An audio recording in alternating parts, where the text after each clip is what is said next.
This episode is brought to you by Portland Distro.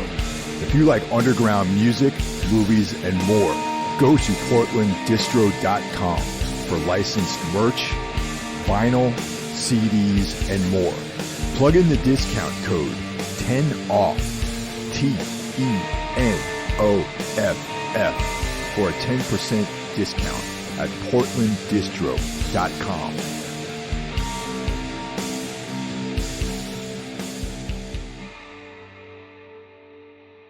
I am tired of the same old faces, the same old things. Happy New Year, everybody. Welcome back. We had a nice week off from Everything Went Black, and glad to be with you all. I hope everyone had a safe holiday. So it's just fitting that Ralph and I kick off 2023. How's it going, Ralph? I'm good. Hello, everybody. Happy New Year's also from my side here, from the old motherland, so to say. I hope you had a good start into the new year. And 2022 sucked for me, Mike. And I know, like, you're also not a fan of that year. So may 2023 treat us a bit better than last fucking year. Yeah, I mean, 2022 is rough. 2021 was rough. There was some promise in last year, but I'm really looking forward to getting this year underway. I have a lot of plans for stuff, and one of the high points of this past year was you and I reuniting in person and sharing the stage for Unholy Passion. Oh man, yeah, that was one of the best things last year had to offer. Yeah, I was, I'm still kind of tripping out on the epicness of that whole experience and how cool it was to finally meet all the guys in the band and, you know, all the other bands. Unru was awesome, Loather, Deathsomnia, like all these bands were great. Yeah, it was a fantastic night, and it was made even more special with you being there. So for me, from the moment where you said like I'll come out, and then like I have a flight booked, I'm like, oh fuck, this is seriously going to happen. That's awesome. And then when I brought up that idea to cover Unholy Passion, and the other guys were like, yeah, let's do this. And I mean, they didn't know you, like they knew Tombs, the band, but didn't know you. So, and I think like from the moment where we all stepped into the rehearsal space together, there was like an instant chemistry, and everybody's now talking, oh, Mike Hill, the legend. Everybody like Ulfa. They're like, oh, yeah, that guy ate so much, man. I don't know what the big deal. So I can officially say, for all you people out there wondering, from Camp Ulta, we can clearly state it's not difficult to work with Mike Hill. He's not difficult to work with. It's funny how much traction that one post that Drew made really got. I mean, that shirt exists, man. There's a shirt, and it's done ironically, actually, because our friend Greg played in Tombs briefly, and it actually stems from him, where he was like, you know, man, people. Sometimes they say you're difficult to work with, man, but, you know, I think you're very easy to work with, man. You're, like, real straightforward. And I was like, I guess, really? People say that about me? I'm like, damn, you know? That's how the genesis of that shirt started. And that's so funny, again, like something that we have in common. When Blut aus Nord, of all fucking bands in the world, Blut aus Nord named All That Has Never Been True as their number 2 record of the year. Yeah, I saw that. And like that, dude, like that blew me away. I'm like, fuck, this band is so special and so important to me because they're like one of the most free-thinking art entities when it comes to extreme music. And for them to give us kudos like that, I'm like, wow. And then like it got like 500-600 likes or something. That we reposted it, and then I checked. Like usually I don't like go through the comment section a whole lot, but I was curious if people would be like, "Oh fuck, I've never heard of these guys," and like, "Thanks for putting us on." Because I think like people that dig Blut aus Nord could be potentially into Ortha. Sure, man, absolutely. And then it was like a lot of people had like this incredible praise of everything. And then there was one guy commenting in German. Yeah, so yeah, I like the music a lot, but unfortunately they're arrogant pricks, and I don't want to like see them, and that's why I can't back the music. And like 5 or 6 people that know me and know us were like, "What the fuck are you talking about?" Ultra is like probably one of the easiest bands to be around with. They have no ego whatsoever. And then it's like another guy. I did a podcast, like a video podcast with Black Metal Endurance Punk yesterday, Yeah, our friends. and Yeah. yeah. And he said like in another episode that when he drove out to the release show for Converging Sins, which was kind of like the first Unholy Passion, that his friend that was in the car was like, yeah, like Ralph, that guy in that band, he's an arrogant asshole, and like he was talking shit about me the whole drive. And then later on, he was like Dirk, so the Breckman Endurance Punk guy was like, yeah, like I met him and he's totally cool. So like I don't know, like sometimes we rob people the wrong way just by being ourselves. I don't know, but yeah, I think I'm an easy to work with too. I just think I might be a little misunderstood sometimes. Maybe I don't know. It is what it is. So you're not going like with people that like will force their will upon others, storm the Capitol to make the point clear that Mike Hill is an easy guy. You know how I feel about that stuff, man. Like the redneck revolution that's going on in the United States. Oh man. But Yeah. yeah, no, it was an epic time. Like I said earlier when we spoke, it was like my first time actually going to Europe as a tourist. I didn't have all these road cases, and I wasn't traveling with a bunch of like suspicious looking characters. And I just had like my rucksack with me, and I walked on the plane, and it was great, man. And when I got off the plane, I just left. I didn't have to go to the oversized luggage area to pick up, a bunch of guitars and effects, racks and things like that. Yeah. Yeah, I remember when I picked you up in Düsseldorf at the airport and I was waiting and you texted me. It's like, so yeah, I left the plane. I'm like, okay, cool. So I'm here at that gate and waiting. So I was like, okay, maybe I'll grab another drink or something and maybe I can go to oh, there he is. And then you were like, and you already walked like at me. I'm like, oh, okay, well, that went fast. Yeah. Yeah, no, it was definitely a good time, man. Yeah. But And I mean, yeah. yeah, it was fun. Before we Yeah. get Now, going now we on just, this, I'm sorry. yeah. Very good.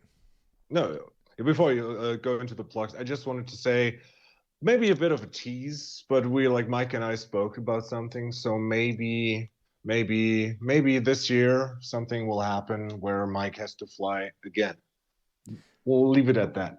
But this time, there'll be a very specific mission in mind, so that's good. Yes. I have to. There'll be some Yeah. preparation. So that's cool. Yep. Yeah. Yep. All right. Before we get going on today's episode, I just want to shout everyone out. Of course, this is part of a greater whole, the efforts that we put forth here at Everything Went Black. Of course, I'm referring to the podcasting. See, I always fuck this up. The horsemen of the podcast apocalypse. I'm pretty good at it by now because I always use the hashtag when I repost stuff on the Everything Went Black. So like I think I can nail it at the first try. But Oh man, it's your show, so you have to learn it. You know what? By all, you do it. It's your show now, just as much as mine, man. Say it. No, so we'll give plugs to the horsemen of the podcast apocalypse, right? Yeah. Okay, that works. So that's perfect. Nailed it. Okay. Who do we have on Monday? Monday is Horror Wolf 666. That's of course brought to you by Brandon Legion. On Tuesday, we have Grandmaster Jackie Schmidt delivering Into the Necrosphere, and that's like pretty much the only extreme music podcast that I listen to these days. Another one that I've been like checking out is Heavy Hole out of Long Island. Really cool guys to do that one. Wednesday is Everything Went Black. Thursday is Necromaniacs. I come back again with either Mike Scandato or Jeff Kashid, and we talk about horror films. And then Sunday, the Lord's Day, the Dark Lord Carl Hikara brings you Soul Knox, and that's a pretty sick like channel right there. We should all figure out a way to collect all these things together and have like the podcasting apocalypse network or something like that. Yeah, and it's also what I like most about. I mean, I'm like I was a guest on your show like for years, like now and then. Now being like this co-host status now and then, and I got like sucked into the loop, and now I've been in touch with pretty much all the people involved. I think except for maybe Jeff Kashid, like him and I, we haven't interacted, but I've interacted with Mike Scandato. I've been guest on Horror Wolf. I've been guest on Into the Necrosphere. I just did an episode with Carl for Saul Knox. You've all these crossovers are happening, and I always have to think about how much I loved crossovers in the comic books, and kind of like it's kind of the same thing here, where you have like these overlaps. There will be a new three-way episode between you, Brandon, and I. There's these three-way episodes with you, Mike, and Jackie, and I like that shit. It's cool that we have like this kind of gang. Yeah, I really like it too, man. And it all happened naturally, which is really killer. If you think about, there was no like our management, like let's like book you guys. Like there was none of that kind of stuff at all. It was just everyone just putting out work. Everyone appreciating what each other's doing, and then we all have a lot in common, and then we just started collaborating like this. It's been awesome. Yeah, the only negative point to it is I spend way too much money on DVDs, on Blu-rays, on books. It's like every week there's something in my books like, oh, I need to get this, I need to get that, so thanks for this, but it's okay. Now, speaking about other beautiful things, I also want to welcome some new patrons on the Patreon channel. Of course, I'm talking about the Everything Went Black Patreon, which you can join for as little as $1 a month. And you get all the bonus content that a lot of it Ralph and I do together. We have Long Shadows, which is a weird fiction sub show. I have Hollywood Babylon, which is like a film classics show that I do with Evan Hopper of Quell. And then weekly, every Friday, we have staff picks, which are either films, books, or records that may or may not be something that you guys are familiar with that we think is important enough for you to know about. So both Ralph and I put out a bunch already, but Ralph's also going to be contributing to that, and that comes out every Friday. Yeah, that's my mission for this year. Figure out home recording and do like a lot of these things, because I always have like these ideas of stuff that I would love to talk about, especially like being from Europe or like Germany in particular. Like I want to do one about like the German extreme metal scene, where like with bands that a lot of people should know. I want to do one on New Model Army, which is my favorite band, which never quite made it over the pond.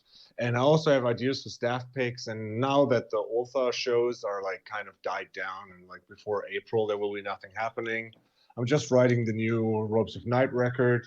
But I want to contribute more to the Patreon. So yeah, for everybody who's already on there and always gives love in the comments, because we always interact in the comment section. Thanks so much. That's really awesome that you contribute. And it's also for a good cause. Also, there's a lot of interaction. You know what I mean? Like there's, I feel like the people on Patreon are like, I don't know, there's like a cool little community of people. We interact with each other. We're going to try to do some live streams on there this coming year. I got to try to figure that technology out. And yeah, it's a growing community. And I also like to welcome aboard 2 new people. Zur Mazhaus, and I know that's not your real name, but I'm not going to use your real name because that's what you're showing up on various channels that we interact with anyway. I don't know if you want people to know who you actually are, so I'm just going to leave it at that. And I'd like to welcome Charles. They're like our 2 newest members to the Patreon community. And yeah, so for as little as $1 a month, you can be a member. As little as $5 a month, you can be a $5 member. and get early access to all of the regular stream shows, plus the the special Patreon only bonus content. And then I opened up a sponsor level. So for $25, you can get a ad similar to the one I do for Portland Distro for your band, your business, any kind of project, and you get pretty much everything in addition to that custom ad read. And you can do this for 1 month or for all eternity. So it's up to you. You can do I think you should into you should install oblivion. you should install like an option for like $8 or something where people send you a joke and you read the joke out loud, because I think that would be funny too.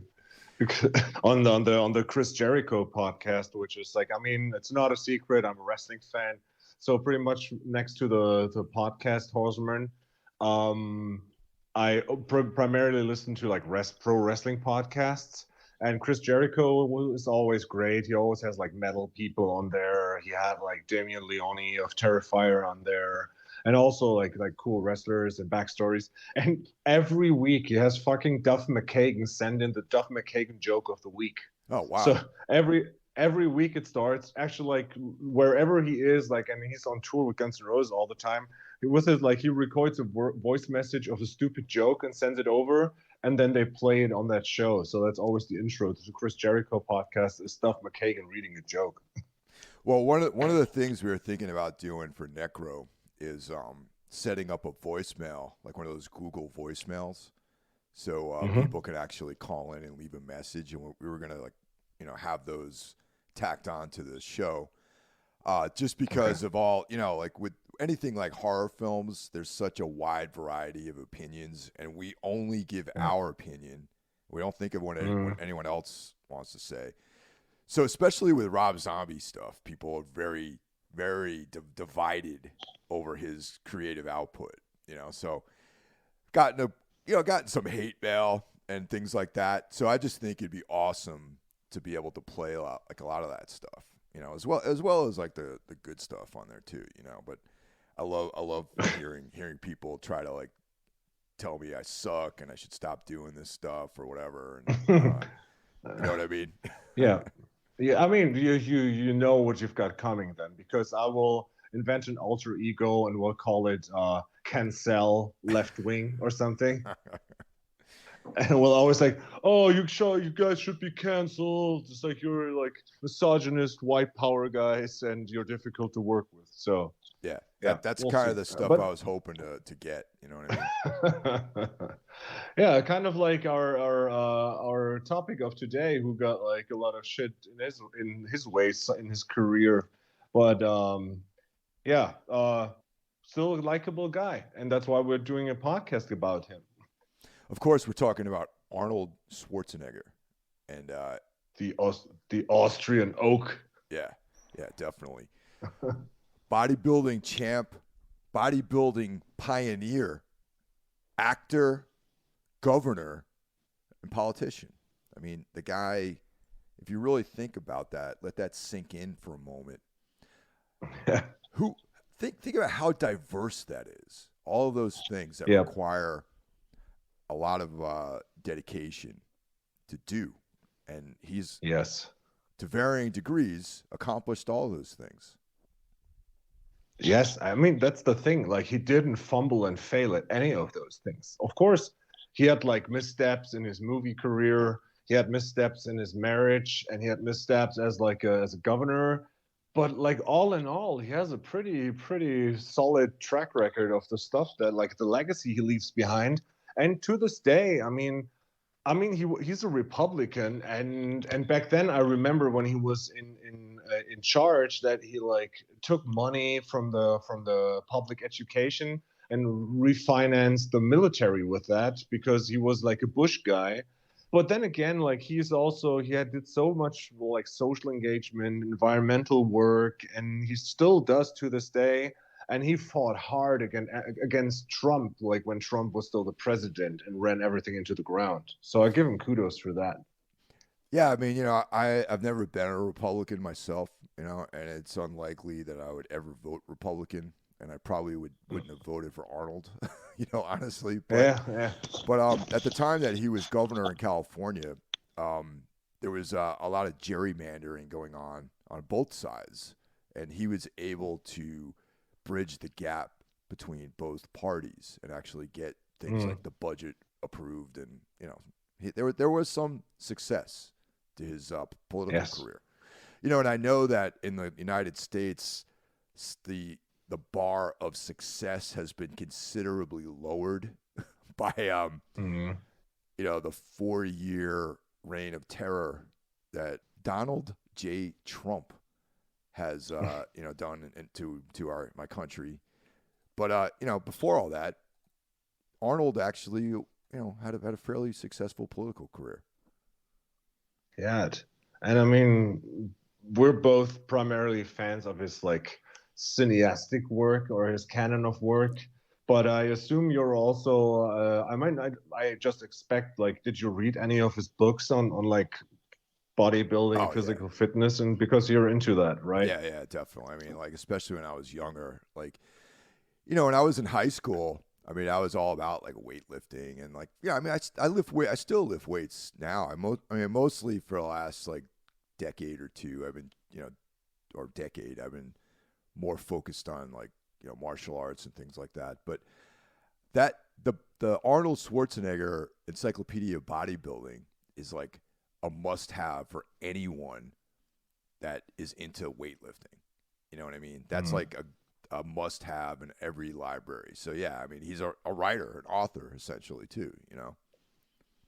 Yeah, it's like I mean when we've talked about doing this episode, and it kind of like stemmed from we did Stallone, and I think I spoke to Carl Hikara about the Stallone thing, and then he mentioned like you should do Schwarzenegger too, and I'm like, yeah, actually we should. And I mean, I just suggested to you like in a mail that there's another great couple like these two dudes that we should do at one point. We'll see what the future brings. But I mean, Schwarzenegger is like he's one of the biggest icons of our generation, I think. Yeah. Yeah.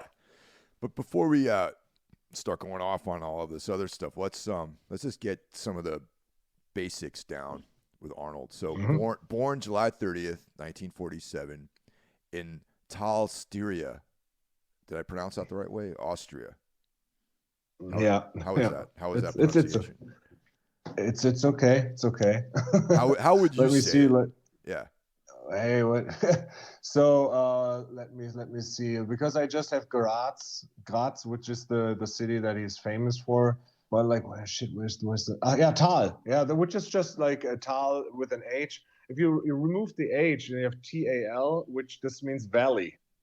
So it's just like the translation for valley, and I mean everything where he comes from. And I mean, we will talk about it. I have been to the Schwarzenegger Museum, and I've been in the town that where he was born. It's pretty much in the middle of the mountains, Like there's a lot of like these valleys, and that's I assume where Tal comes from. Yeah. I've been practicing my French, even so that's why I knew enough to drop the H. You know what I mean? I've been Yes. Right. Correct. Yeah. trying to not be like a barbarian. When next time I go to Europe, I want to be able to, like, I say this all the time, but this time I'm actually putting efforts into really brushing up on my foreign languages. So at the time of this podcast, Arnold is 75 years of age. He is a U.S. citizen. He's a registered Republican. He was married to Maria Shriver between 1986 and 2021, and he has 5 children that we know of. And I think just four of them are with Maria, right? The fifth one is his bastard son, Yeah, or his bastard. Yeah, right, correct. and And yeah. yeah? What were you gonna Did say, you know Rob? his who? Did you know who his son-in-law is? No. Chris Pratt. Oh wait, yeah. Actually, I did read that. Yeah, that's interesting, man. Yeah, Chris Pratt. yeah, Yeah. yeah. Um, Yeah, like he was like you said, he was born in the aftermath of the Second World War, pretty much at the end of the Second World War. He's born to Gustav and Aurelia, and Gustav is a policeman, a gendarme, like you call them in Austria. He had a brother called Meinhard, and he passed early. I didn't find out like what from, but he was born in '46, so a year before Arnold, and he already passed in 1971, so he wasn't that old. And it's being said that Schwarzenegger grew up in a very disciplined and authoritarian upbringing, which is typical for post World War II Germany and Austria. And probably there his discipline like I mean that guy is disciplined, and maybe that was in his upbringing that the roots of all the things that he accomplished later on with being so disciplined. Yeah. Yeah, and so what is that area of Austria like? You said it's like a valley, or you said you've been to the city. So let's talk about that.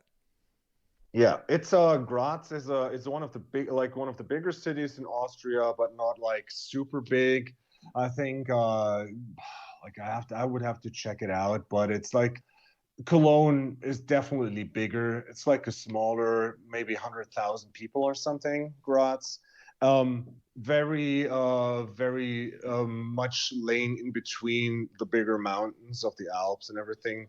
Um, and very beautiful. It's like it's one of those like the Austrian bigger cities like Vienna and Graz, and they have been like not like they don't look like the Second World War fucked up all of their old towns, you know, and it was kind of it's really beautiful and secluded, and the house that he lived in, which is now the Schwarzenegger Museum, that's on top of a hill a bit outside of town. Very, very nice. And well, when Ultha toured in 2019 for the Belong EP, it was actually we toured. Oh, it was like the day of my birthday. We were in Graz, and my wish to the band was I want to go to the Schwarzenegger Museum. So yeah, that's what we did, and saw a bit of Graz when we played there. A very beautiful town. How far off the beaten path is that? Like, for example, say Tombs was in Europe and we played in Vienna. Like, how far away would it be? Vienna is like far away from everything. It feels like from wherever you're going to Vienna, it takes a long time. But if you go from Munich to Graz, it's maybe like 3 or 4 hours. Okay. But it's like Graz. Graz is like a city like Innsbruck or something where you could play solid shows. And I mean, we played Graz, and it was a cool show. They don't have like these gigantic venues, but it's one of the. I'm not very educated on like the size and value of the bigger cities of Austria, but I would say it's like one of the five biggest cities that Austria has. And but like the house that he grew up in the Partal is like a bit of the on the outskirts. So from the venue where we first went to the venue and checked it out, then checked into the hotel, and then we drove there, and it took us like 30 minutes to drive out to where the house is. What kind of stuff do they have there? Mm. Dude, they have the original skull from Terminator 2. Oh, So stuff like this. Yeah, like he actually gave it to them when they did the third movie and it was still a prop. He gave it to them. So it's pretty much it's a two-story building. It's like this old house. And you go inside, and it's like the bottom is like it's where they reconstructed his childhood room. He lived with his brother, and you find like the early goings. Then there's one part about the bodybuilding, and then when you go upstairs, it gets really interesting because there's a part where they have like a Terminator 2, like a metal endoskeleton standing around. They've got an original Harley that he used to drive in one of the Terminator movies. And they have a desk which is a replica of, or maybe it's even the real desk that he had when he was a governor. They have the head of the head mask of Total Recall. A lot of cool stuff like photos, behind the scenes, autographs, stuff from Planet Hollywood. It's really worth going there. Yeah, someday I'd like to check that out. Definitely. But I think that in general, most people will agree that Arnold is probably the greatest bodybuilder in the history of bodybuilding. I mean, he's a pioneer in that sport. And I would say not only was his physique outstanding, but he was also really into being strong too. Yeah. And sometimes bodybuilding and strength don't necessarily go hand in hand. Because he also competed in powerlifting and like strongman type competitions too. Yeah. And, like Olympic lifting, clean and jerk, and powerlifting, which is like your total bench, deadlift, squat. And he was achieved quite a bit in that as well as just the aesthetics of bodybuilding. Dude, like he started when he was 14, and then like with 19, which is really young, he moved to Munich and started working in gym and training, and that's where his bodybuilding career got like kicked off. And then like look at him, like with 21 he moved to the US, and then he became 5 times Mr. Universe, 7 times Mr. Olympia, and still to this day he owns, and that's like, I mean, we'll come to this, his 6 rules for success probably. He was the first guy to ever have like a 22-inch bicep. And that was a record back then because no one had that before him. And that's what he said. Like he always wanted to beat the odds, and he wanted to be better than the others and work harder. And I wanted to check out, because Hulk Hogan in his prime, he always said like, "Oh, check out my 24-inch pythons." It's like if he actually had like a bigger bicep than Schwarzenegger. But yeah, he broke a lot of records, and that's why he's still the testament to endurance and absolute willpower. And to me, that, like, if you look at it nowadays, the career, I think the only one that like kind of follows his path is The Rock, who has kind of like the same going, and pretty much it's clear that someday he will be president. You think so, really? Yeah, but why not? Fuck it. Yeah. Yeah. Dude, I think I might run for president one of these days. Dude. Do you have a 22-inch biceps? No. Okay. Absolutely not. So that's going to be a prerequisite for becoming president, is that you have to have 22-inch biceps.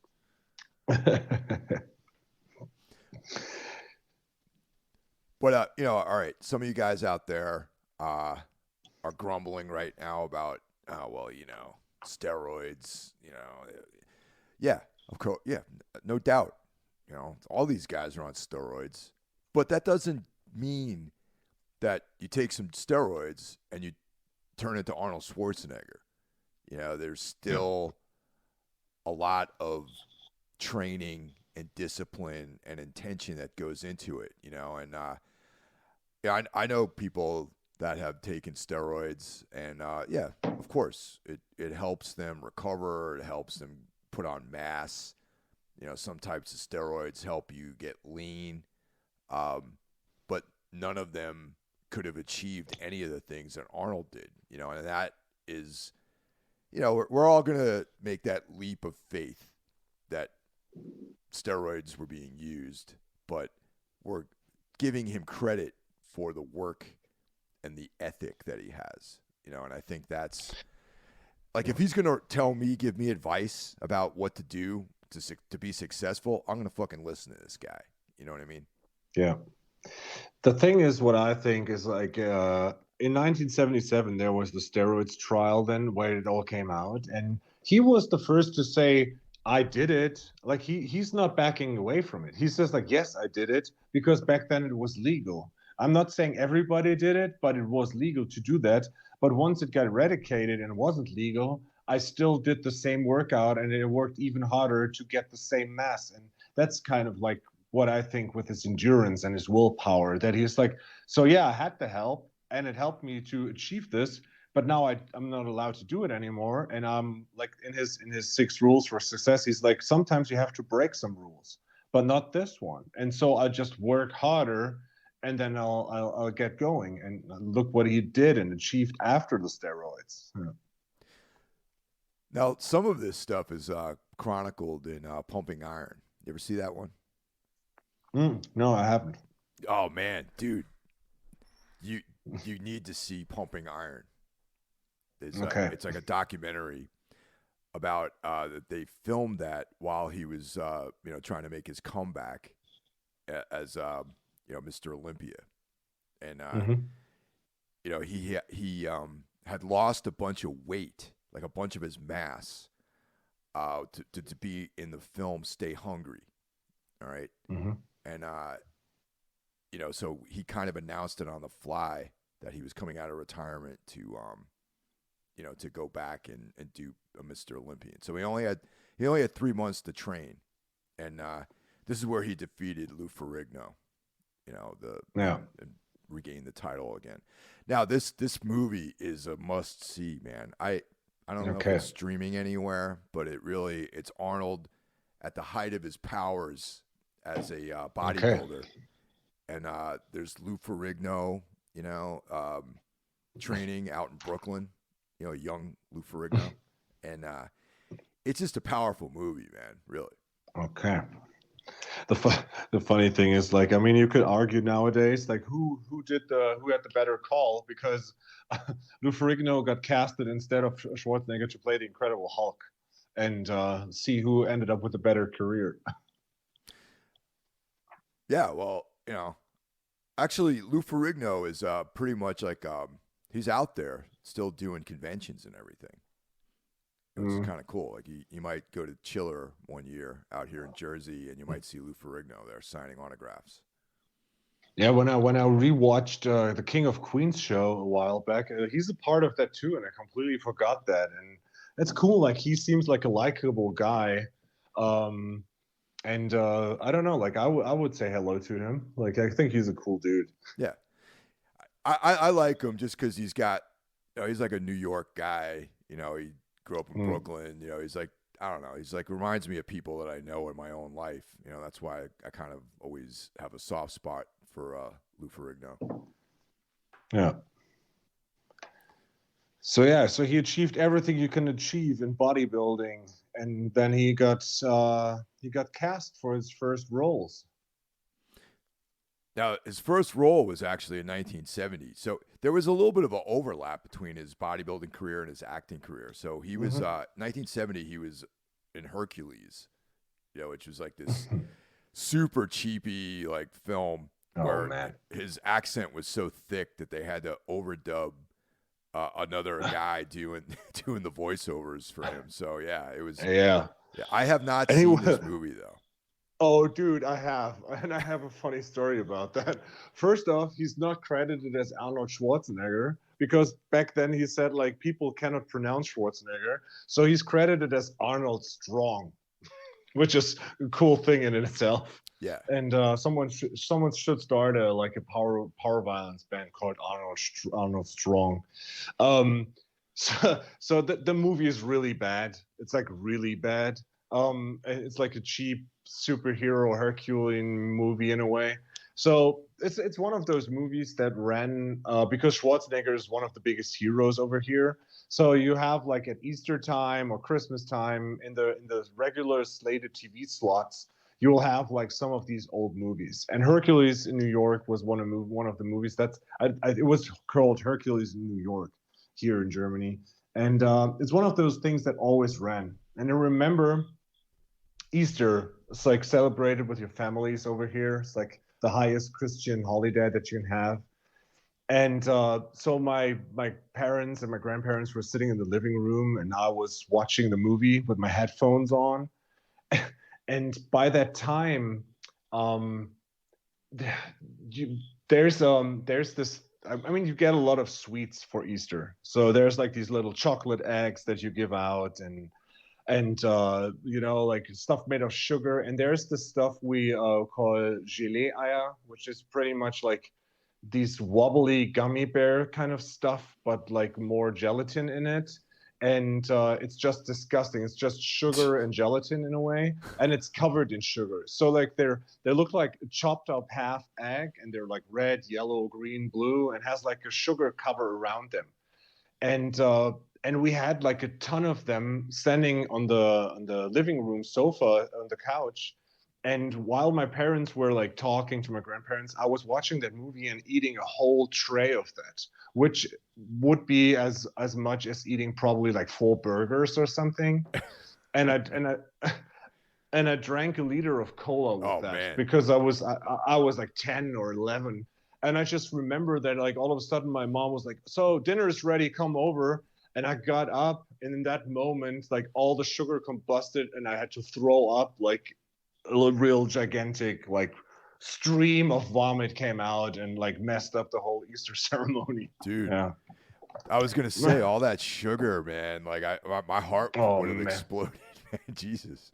Dude, I just remember like I don't remember me puking, but I remember like being on the sofa eating that whole tray of those gelatin eggs, and then like drinking the liter of cola, and then it's like, come on, get up. And I got up, and my circulatory system must just revolve, and then it's just like, ugh, all of that shit came out. So yeah, good So now, good movie to remember. I need to see that, man. I haven't seen Hercules, and Yeah. I don't know if it's, you know, you could probably stream it somewhere for free, I I guess. guess probably YouTube even or something like this has it as an illegal rip or something. There's actually quite a bit of stuff on YouTube as far as films go, man. Like there's like stuff that you can just go to YouTube and there's like some weird, grainy, you know, rip of a movie that you want to see. You know, so I'm sure it's up Oh there. yeah, remember? Yeah, you sent me the link to one of those an occult horror movie, which was in the vein of like Exorcist and shit, which is like a second class movie that a lot of people praise, but it's on there in its entirety. I forgot the name, but that was really good. Yeah. I have to, yeah. He was also, these are films that he did that overlapped with his bodybuilding career. So he was in a movie called The Long Goodbye in 1973. It's a Robert Altman film adapting Raymond Chandler novel. And it stars Elliot Gould. And I actually saw this movie, but I don't remember Schwarzenegger, though. He has a small part. He plays a hitman. So I have to rewatch it. I saw this movie like years ago. And then he was in Stay Hungry, 1976. I don't know anything about that movie. I haven't seen it. No, me neither. But it's almost like his whole life was leading up to this one point. And of course, I'm talking about the film that really put him on the map. And I'm referring to Conan the Barbarian in 1982. And that's when I first heard Arnold Schwarzenegger. Yeah, I think most people did. I mean, for me, it was Terminator, but I'm 10 years younger than you, so that makes sense. Yeah. So that's So I remember seeing that in the movie theater with my dad, and I was like, you know, all right, now very unpopular opinion, okay.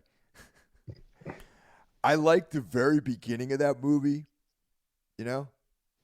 But I have to be honest, like it looked cool. I liked Arnold as Conan.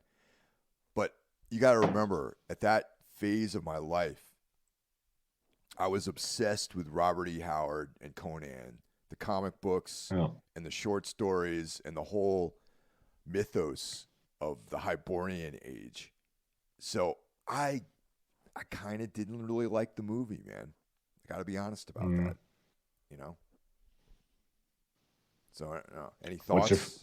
Any thoughts on that?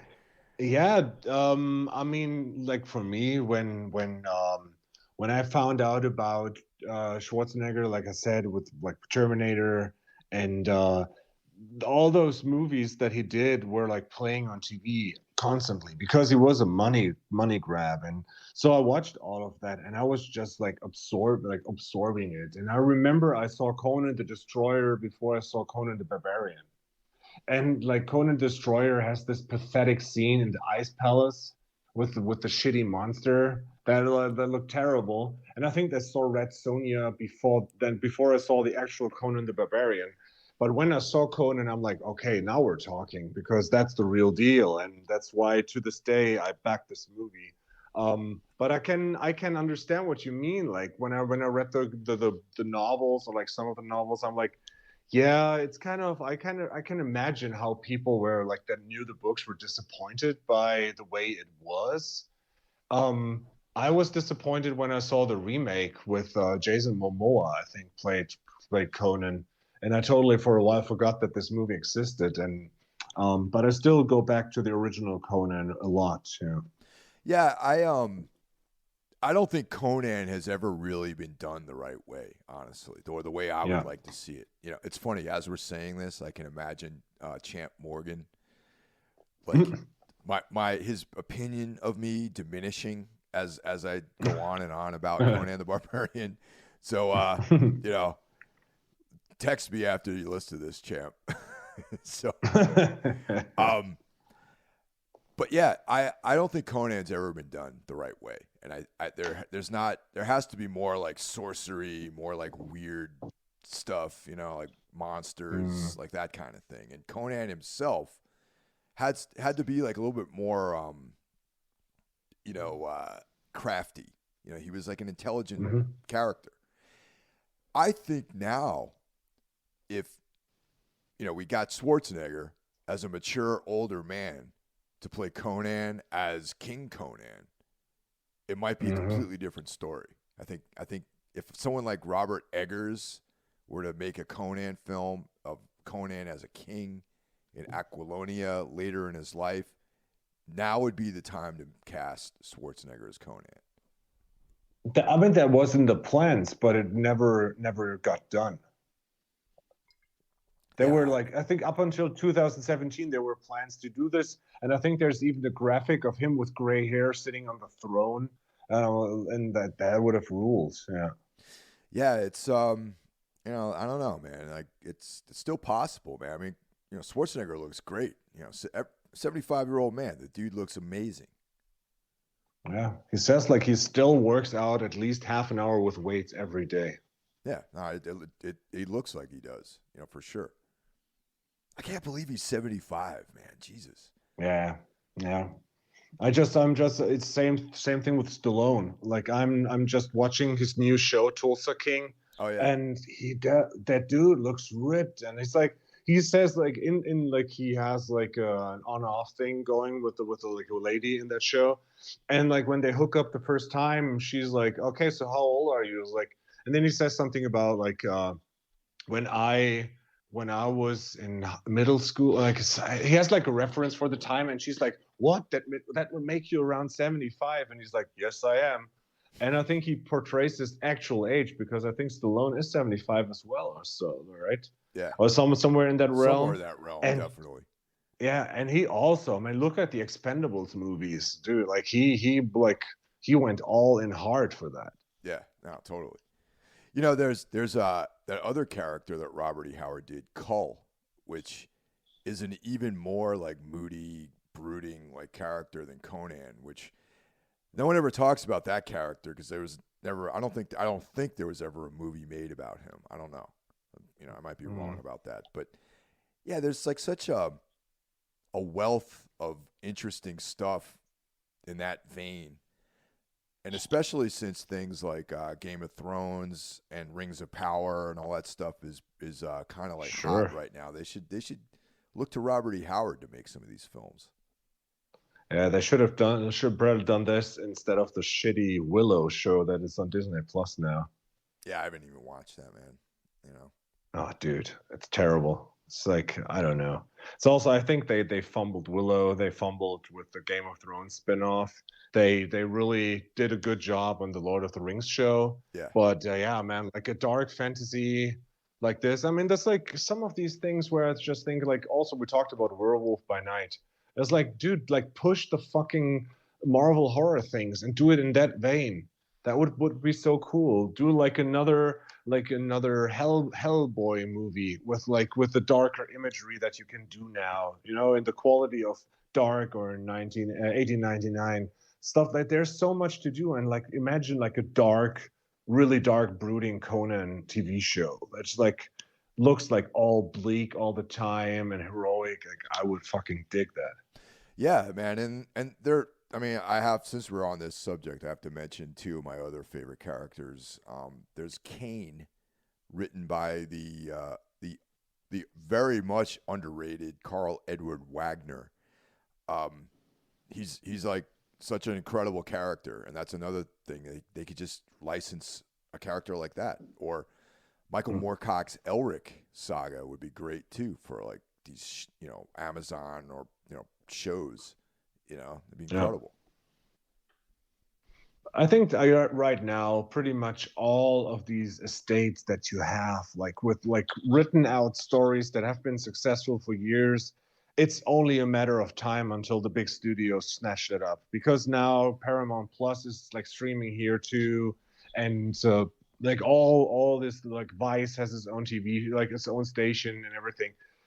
There's only so much stuff that you can do. So eventually someone has to like pitch the ideas like, dude, we have a figure like Conan that is like it fits the like it just made the case. Like it fits the vibe of Game of Thrones and Lord of the Rings. So why not own up to it and just like commit and do stuff like this?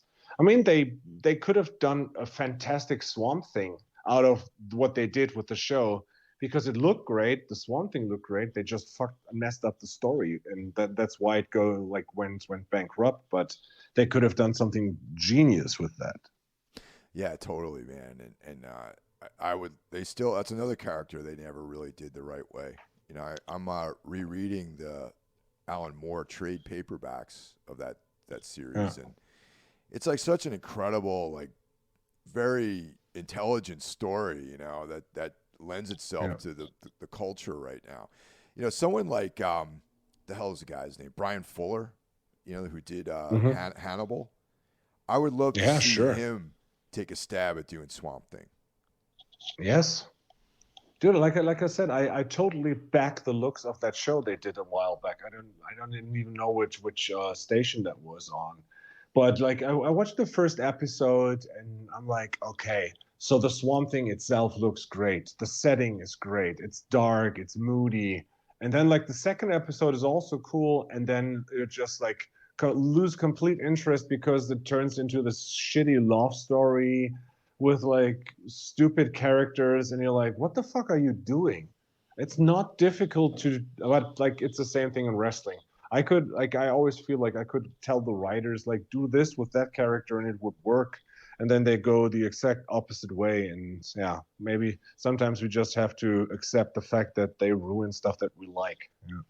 I think that was on the DC Universe app, the Swamp Thing show. Yeah, that might be true. Yeah. Yeah, I would make sense. Yeah. I had that when it was a thing. That they discontinued that too. So what's actually the movie where I think everyone will agree, the franchise, the king of all franchises, is the Terminator. That's like when Schwarzenegger really, in my estimation, arrived as like a force in the action world. Yes. And it was something completely unseen, unheard of before, from the technology and the looks, and it was just perfect. And I remember that when I mean, like I mentioned before, like everything here in Germany usually is dubbed, so he had like a real cool voice. And then I saw it the first time in English, and I'm like, how the fuck could Americans back him talking like this? And then if like an American friend of mine said, yeah, because he always sounds like a robot. I'm like, oh yeah, that makes sense for Terminator. Yeah, but it's incredible. And I think like the first Terminator is still like, it's from 1984. When you look at it, it still holds up. It's one of my all-time favorite movies, actually. Like I said, I saw that when it came out when I was a kid, and not in the theater. I think I saw that on VHS or something like that, and totally blown away by it. Like I'd never seen anything like that, and like I was reading, stuff that, like Philip K. Dick and things like that. I got into that stuff in high school, and there was like the more dystopian, like sci-fi stuff that kind of primed me for the Terminator. But Yeah. I'd never seen a film like that. It was kind of like a horror film. A lot of it took place at night. It just had this like very cool look to it, and like he was actually a scary character. This unstoppable force, and and also he just was fucking cool, man. He had like that, Yep. the army jacket, and I don't know, just the whole vibe of that movie was great. Yeah, and then again, to me, it's like because the first thing I saw was Terminator 2, and to me, that's to me is the Schwarzenegger Terminator thing because with the black leather, I think like going back to watch the Terminator and he has like this grayish kind of jeans overall, and then not like he has gray pair of jeans, and this gray jacket. He looks cool too, but like the all black biker Terminator and opposing the all-time great Robert Patrick as the T-1000. That to me is like that's the thing. Yeah. So what out of all of his films, what would be like, say your like top 3 Schwarzenegger films? Twins, Junior, Jingle All the Way. Okay, no, that's I didn't expect that. No. I have to say, like I do like some of his comedic shit he did, and I mean it got bonkers. Like look at him in Batman and Robin as Mr. Freeze, and no, but like to me, number one will always be Terminator 2 because I mean we've spoken about it. Like the soundtrack with "You Could Be Mine" of Guns N' Roses was my entry into heavy rock music. The look of Terminator 2. So yeah, that one. Second one must be Predator because I think the Predator, the first one, is still unfuckwithable. And for the third one, maybe Total Recall. I think Total Recall is a complete bonkers movie and has a crazy story, and I still love it. But it's maybe tied to Commando or Conan. So yeah, some of that realm. Definitely number one is Terminator 2.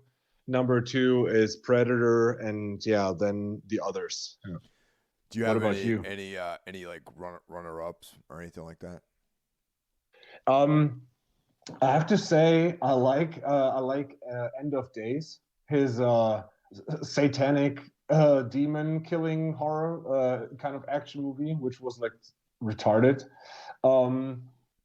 I really like Terminator Dark Fate, the 2019 Terminator. It was the first one that I really enjoyed after the original ones. I love Raw Deal. And one of these TV movies that I was talking about, one thing that always played was The Running Man. It looks shit nowadays in a way, but I still enjoy this a whole lot. So yeah. Did you know there was a Terminator series? Yes, the Sarah Connor Chronicles. Yeah. Yeah, I haven't seen that, but I remember Benny of Planks was a big fan of that. Yeah, it's Lena Headey plays Sarah Connor in that. I haven't seen any of those either, actually. I want to check them out though.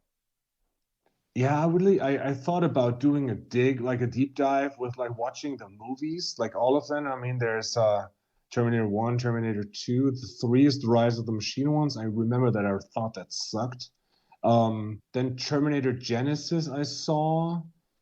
Wasn't there even one where he wasn't even in the movie? I don't know, but I think he had a cameo in like all of them. Yeah. And like I said, the Dark Fate one, the one that came out 2019, I backed that one. That's a good movie. Yeah. I agree with that. Yeah, that was definitely watchable for sure. So for me, my top one is Terminator 1984, the original, and I like Terminator 2, but I find myself rewatching Terminator the first more than Terminator 2. And it's funny, I said the king of all franchises. I got to be honest, like most of the other Terminator films are like mediocre, you know what I mean? Some are better than others. Definitely want to check out this series with Lena Headey as Sarah Connor. That'd be interesting. Yeah. I think she's great. She's a great actress, man. I really, really like her work anyway, you know. I was a bit like, what does he mean? Like the king of franchise? Because like all of these movies blow most of the times. Yeah. But like I think like if you would ask me like what's the king of franchise, I would say James Bond. Yeah, because you're right. it's like one of the more longest running with the most installments. I think I would go with Mission Impossible as one of these. And then of course we've got all the big horror tropes, which also consecutively mostly have like terrible things after part 2 or 3. But when it comes to action, I think it's just the trade, like the property of Terminator is one of the most significant and one. I mean, look at fucking Fear Factory. They based their whole band on fucking Terminator 2.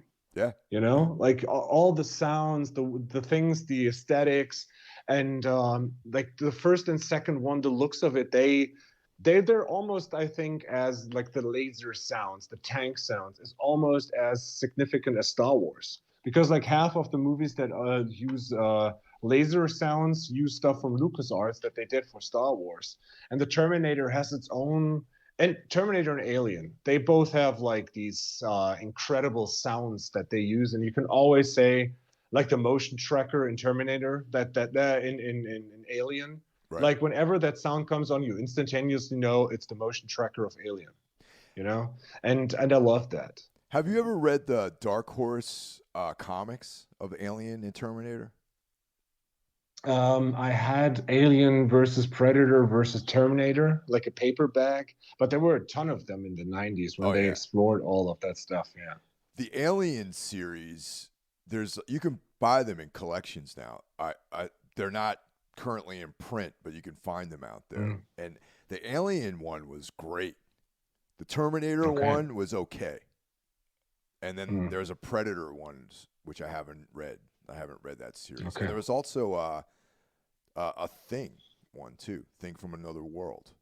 That oh wow. Yeah, Dark Horse like expanded on all that stuff back in the 90s, and varying degrees of quality, but the Alien series was great. That one is very really real. They should have followed that for all the sequels as opposed to doing what they ended up doing with Aliens. See, there we go. This is the next thing on my list that will cost me money, but yeah. Okay, so number one Terminator. What's number 2? Number 2 is End of Days, where he plays Jericho Kane, 1999. Yeah, okay. Yeah, I love that movie. Yeah, see, that was one of my runner-up. Yeah, so that's amazing. Yeah, you know, and also he acts in that movie. It's not just him taking off his shirt, you know, and flexing. Yeah, you know, he actually plays like a character, and you know, I think that's 1999 is where I think Arnold turned a corner with his acting abilities. You know. Yep. And my third is Predator, the original 1987 Dutch Schaefer. Yeah. Once again, I think he did between 1984 and 1987, his acting skills, I think, exponentially increased between those two movies. Yeah. And I mean, look at like the beginning. I mean, we've got Hercules, Pumping Iron, and the comeback, and then Conan, Terminator, Commando, Raw Deal, Predator, Running Man. It's like back-to-back bangers. Red Heat, sorry, that also. And then he started doing like comedic stuff with Twins. But then he got back with Total Recall and Kindergarten Cop. I liked when it came out. Back then I was young and I watched it. Kindergarten Cop was cool. And oddly enough, I've actually seen the school that Kindergarten Cop was shot at. Did I ever tell you about that? No, you never told me that. There's this little town on the West Coast. When you go from Portland to the coast and drive down to San Francisco, the, to me, way more enjoyable route than the Gold Coast trip from San Francisco to LA, because that's only like, I don't know, like serpentines and it's like beach and water. But if you go from Portland down to San Francisco, you've got these big sequoia trees and and you've got the beach on the right hand side, and it's just really gloomy, and that's like, to me, when Wolves on the Throne Room started to make sense, listening to this in this setting. And Danny and I were out on our honeymoon back then, drove down there, and then we entered like a little, it's like a like a little beach town that is like in a, what's it called? When you have like this room, like this part where all of a sudden there are some houses at the beaches, like not a cove. Like it looks like there's a part of the ocean is cut out, and they just built houses next to the beach. So this really small town called Astoria. Oh, okay. And we drove down through the forest. We're like, oh, this looks hella nice. And we're like, oh, we could just like take a break here. And it's like, okay, maybe there's something to eat, something to see. And there's like tourist info, film museum. I'm like, they have a film museum in Astoria?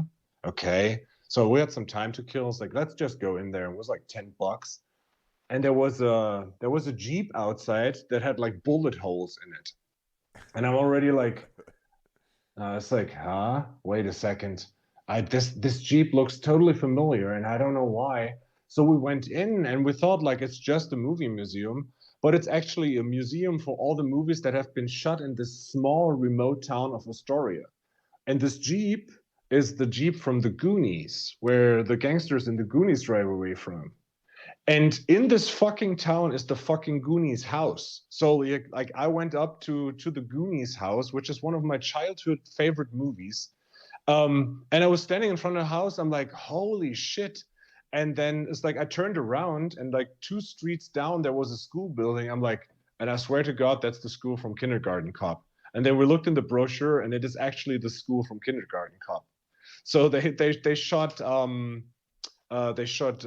Turtles in Time in that city, the Goonies, Kindergarten Cop, and they did the one with, oh man, there was an 80s movie with the robots. It was called Number 5 in Germany, and it was a robot that wanted to learn all the time. It was like, let me see what that is in English. Short Circuit. Oh okay, yeah, that's yeah. it. No, Okay. that sounds right. Yeah, Short Circuit. It's called, and like again, the stupid German thing where they just like, oh, it has a name that doesn't make sense in German because no one knows what a short circuit is. So we call it Number 5 Lives. Interesting. Yeah. So yeah, that town is crazy. It's very beautiful, and yeah, that's where we saw like the school of Kindergarten Cop. And yeah, it's like movies like this, when I'm in a phase where I feel bad and I just need something to watch to enjoy, I still like can enjoy Last Action Hero, Kindergarten Cop, or stuff like this. I even like at Christmas, if Jingle All the Way is on TV when I'm with my parents, I don't skip channel. It's ridiculous, but it's kind of fun. Schwarzenegger is just like a likable guy. Yeah, he's good in pretty much every movie, man. I have to agree with that completely. That he's a likable character wherever he shows up. Yeah. I got a couple of runner-ups too, man. I got Raw Deal. That's you ever see that one? It's like the kind of gangster one. Yeah, that was pretty awesome. Yeah. Maggie. You see that one? I haven't seen that one. I wanted to ask you if that one is good. 100% see that. It's definitely It almost made my top 3 actually. Oh wow! Okay, good. Yeah, and Total Recall. Total Recall is just a great movie in general. He's awesome in it. That's like one of my that's a go-to movie of mine too. That almost made it in the top 3. Yeah, it's one of these over-the-top movies, and it's everything that Paul Verhoeven does is like over the top from the get-go. And I mean, like the holy trinity of like Verhoeven with RoboCop, Total Recall, and them like with the Marines and the bugs. What's it called? Like the super bloody one where fuck off, dude. I'm too tired for this. Yeah, but like when it's like the super brutal violence that he sometimes does in his movies is so entertaining, and it's actually good criticism towards like some things. And like the uncut RoboCop one is like is a gem. And I think didn't we do an episode on RoboCop 2 a while back, or I think we talked about it at one point. That would be a good thing to look into. That's Starship Troopers is what you're talking about. Yes, correct. Yes, right. Yeah. Yeah, if we haven't done RoboCop, we should do one on RoboCop 1 and 2. Yeah.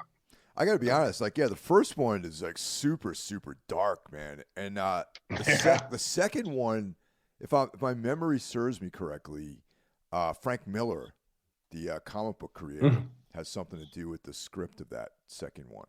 Yeah. And the first and second one, they still are, I think, amazing. And the third one is it's kind of like the Hellraiser thing. One, fantastic. Two, doesn't hold up as good as you remember it to be. The third one, straight up garbage. Yeah, definitely. RoboCop 2 though has one of my all-time favorite villains in it though. It's what the hell is it?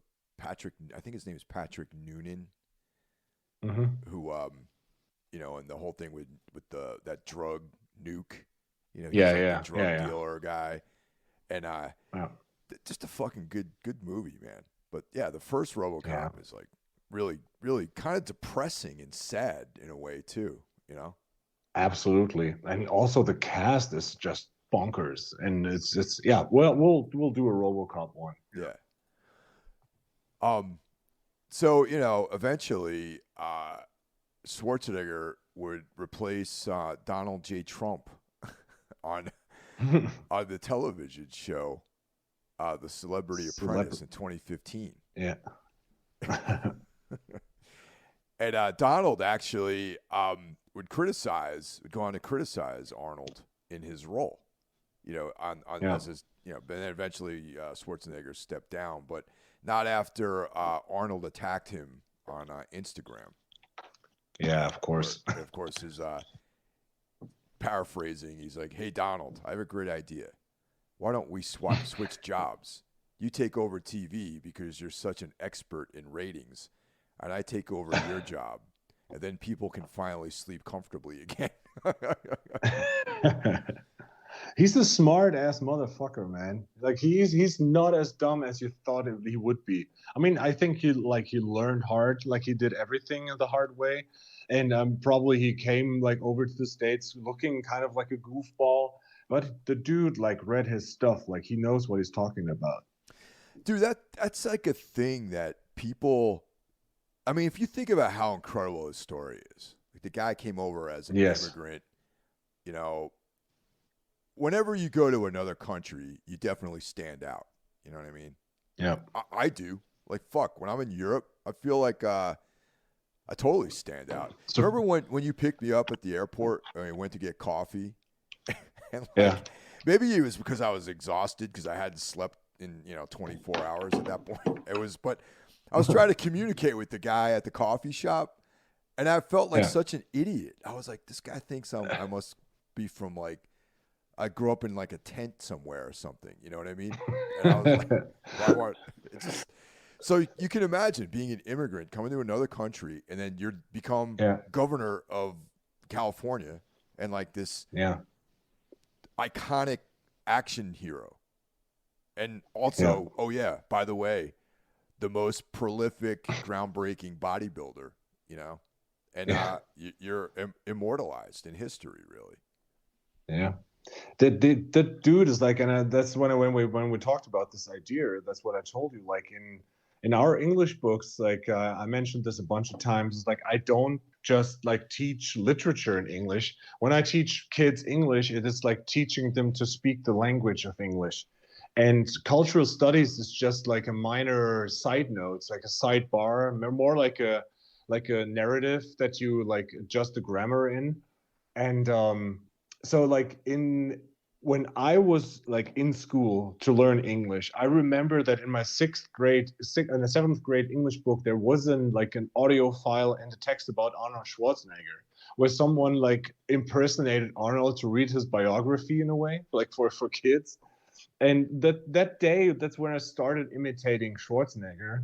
And so now when I talk about like America, which is in the eighth grade but in our schools, and you talk about the American dream, I always use like the example of Schwarzenegger and have them like read up on that. And then sometimes I even teach a lesson as Schwarzenegger, which is like kind of ridiculous, but the kids love it, like because I can imitate him fairly well.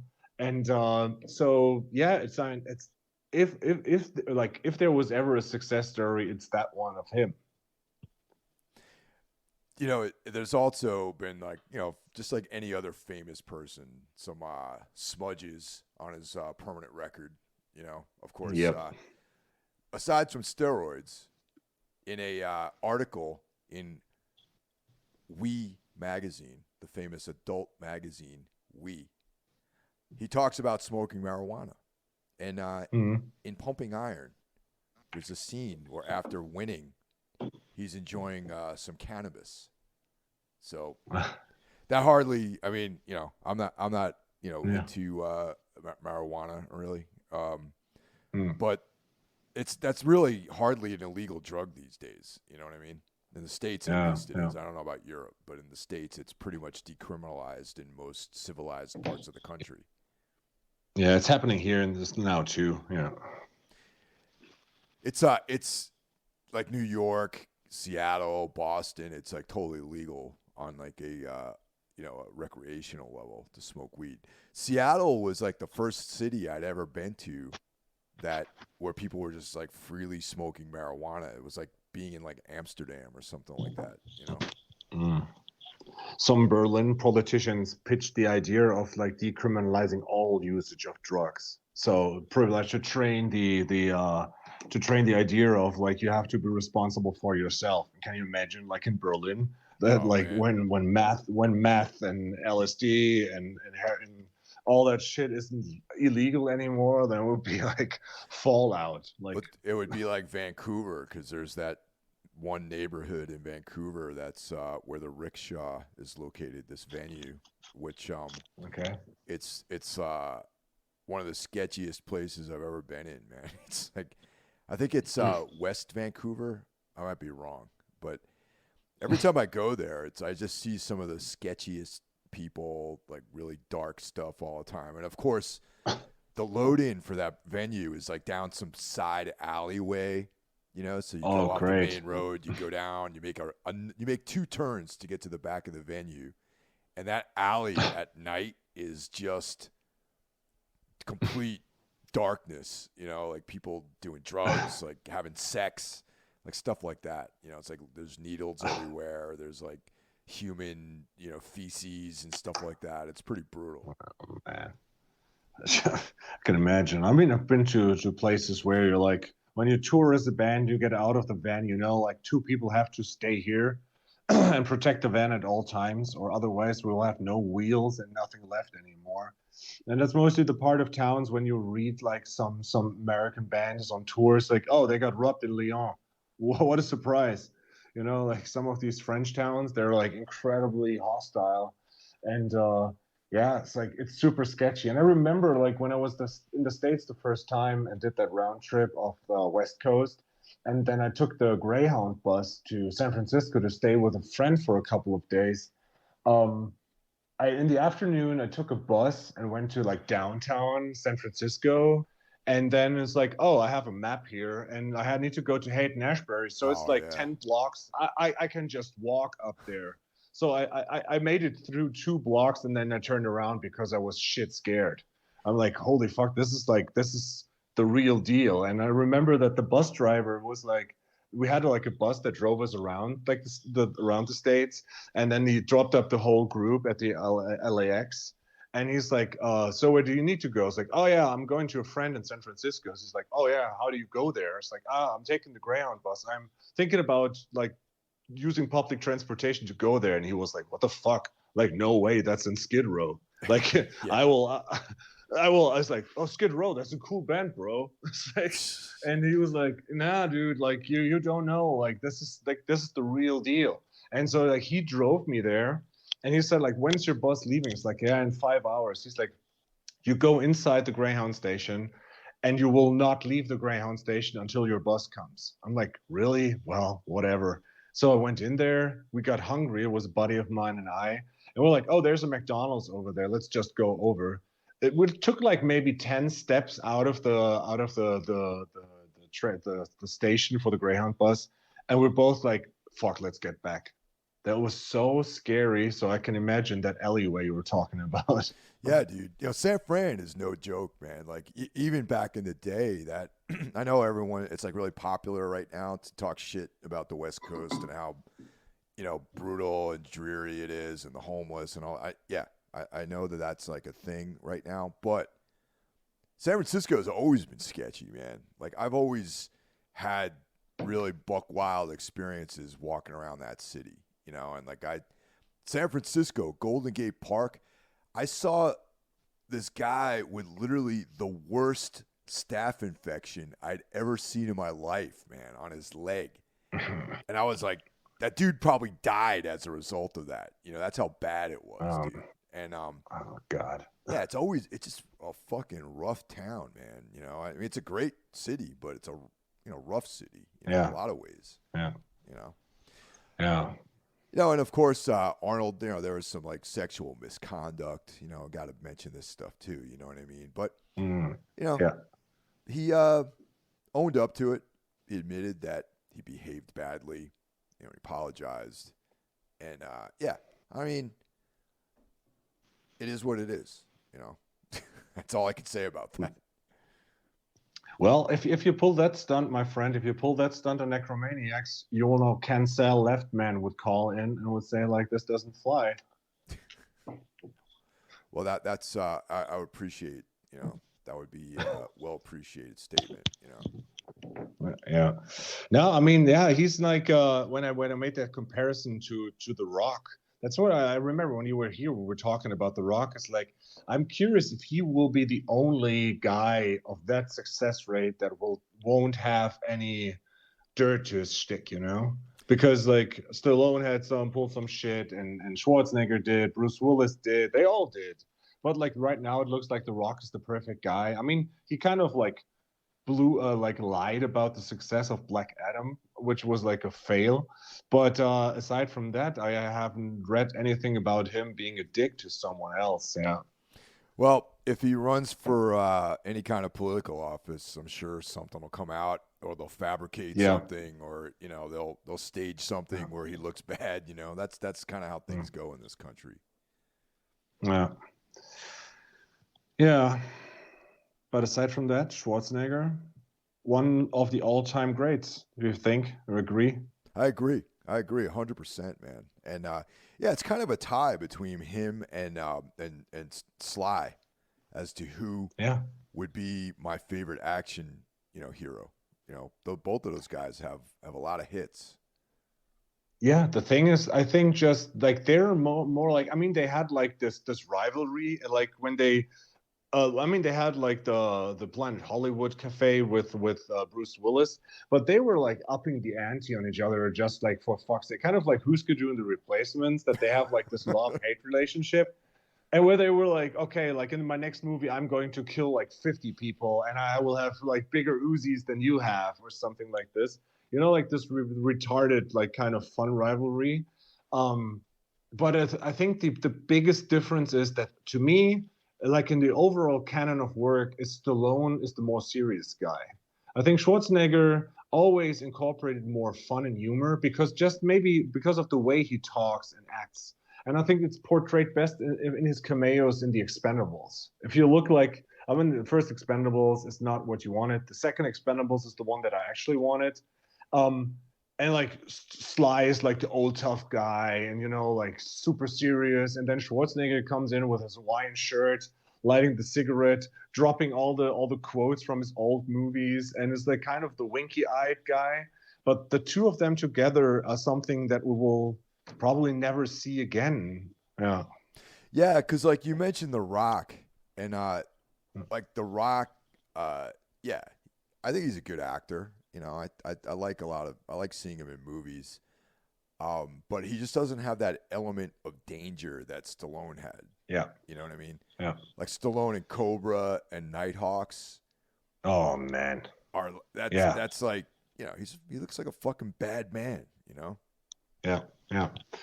And I mean, they try to give like The Rock several of his sidekicks that they try to, like to have him as like their like the second man, kind of like like if you look at Stallone and Schwarzenegger, they appeared. I mean, they had like later on movies like Escape Plan and The Expendables where they acted back to back.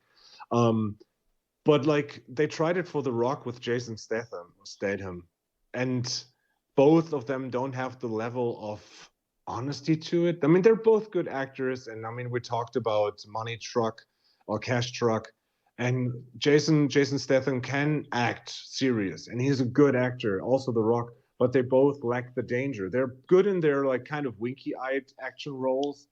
But yeah, I think like a duo like Stallone and Schwarzenegger will never see something like this again. Yeah, it's funny you mentioned Statham because I actually, he's one of the, as much as he's successful in his career, to me on a personal level, he has one of the most disappointing careers because he's such a great actor. Like, I think that dude really has legit talent and can act. But, you know, he chose to just be an action guy, and which is for him the right thing to do because he made like tons of money and, you know, he's successful and he's in all these, you know, he's like part of like that action hero franchise.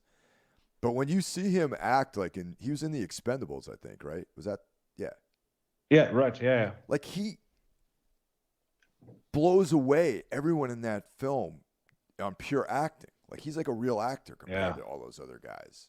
You know, I would like to see him do something like, you know, like he's like Daniel Craig. I kind of wish he had a career like Daniel Craig, where he's more of an actor than just like a guy who like beats someone up and takes off his shirt and stuff like that, you know? Yeah. Yeah, and I mean Statham was also in they put him in this in the Fast and Furious franchise with The Rock too, and they also have like this back and forth, and they're both more like the funny guys. And yeah, I mean, if it works for him, I mean, I just read today that like Cristiano Ronaldo, I don't know if you know him, like he's one of the probably the best soccer player of all times, and he just like signed a contract with Saudi Arabia for 200 million euros. And they all said like he will play for one of the shittiest teams in a shitty country, but he will get 200 million euros, you know? Like, and at some point it's just like, what do you want to do? I can just like kick it like a low ball and just cash in my money, or I can start like working hard and grinding hard. And I think what separates like a lot of like Schwarzenegger or Stallone, and also I would say The Rock from a lot of the other action stars, is that they have the work ethic. And I think that's the biggest comparison that I have between Schwarzenegger, Stallone, and also The Rock, that they have this ultimate thirst for pushing themselves harder and being the guy that works the hardest in the room. Yeah, that's a good point, you know, because like all the guys that you just mentioned came from more like they had to work up to where they are now. You know, and Statham is actually playing down, you know? Yeah. It's terrible. I don't like that. Yeah, it's the Schwarzenegger quote of like staying hungry. That's like I mean, do you know his 6 rules for success? Have you read them? No. Or do you know them? Tell me. It's I found out like when I checked like to do the research, and I was on the website of the Schwarzenegger Museum. And there was like this small video they produced. It must have been like in some interview where he was asked about his success. And so he has like 6 rules that he wrote down and he explained to and they're also, you can have them as a poster and everything. And when you read them, I think like it holds up to the way Schwarzenegger is, to the way Stallone is, and again my comparison to The Rock. So if we want to, I can do him in the Schwarzenegger voice to make it more accurate. That's like the only real way to do it. Yeah. Okay. So my 6 rules for success that you will need to know, you know. The first one is always trust yourself. Why do you want to be someone else when you don't even know who you self are? You have to do what makes you happy. That's the first rule.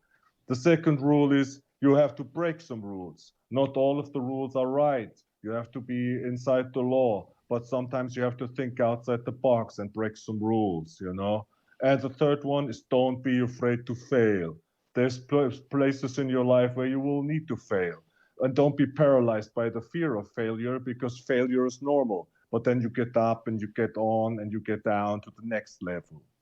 Number 4, ignore the naysayers. There will always be people talking down to you and want to try to keep you down. Don't keep yourself down. The fifth one is work like hell. Work your butt off. No pain, no gain. And the last one, to keep you grounded, always give back. Because you can't be at the position where you are without other people. So when you're successful, give back to other people. Yeah. Words to live by, man. Definitely. They fucking are, right? It's like, I'm like, holy shit, this dude is like also a philosopher in a way. But yeah, like look at this and copy paste to the way that The Rock is nowadays. And I mean, we both follow him on Instagram. Yeah. He's always giving back to the community. And he's always like, he's ignoring the naysayers. And he gets up at 4 a.m. to do like a 2-hour leg workout. And then he goes and then he plays with his daughter and lets her paint his foot nails and everything. It's like, okay, dude, like he's the real deal. And yeah, and that's why I have a tremendous amount of respect for Schwarzenegger, and that's why he will always be one of my favorite action movie stars. That's a perfect way to end this, man. I think so too. Fuck yeah. All right, everyone. Thanks for listening. And welcome to 2023. And let's all have a good year ahead of us. I'll talk to you next time. I'll be back.